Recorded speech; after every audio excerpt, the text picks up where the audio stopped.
learn a lot of things today lah.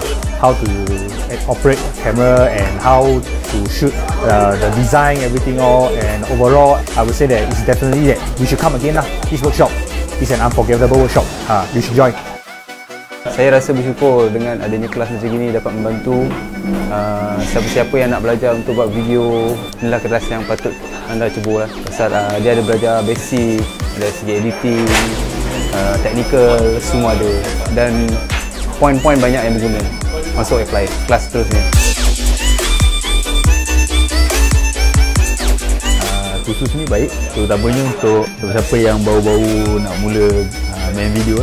Jadi saya galakkan pada siapa-siapa yang baru nak belajar video, datang khusus ni.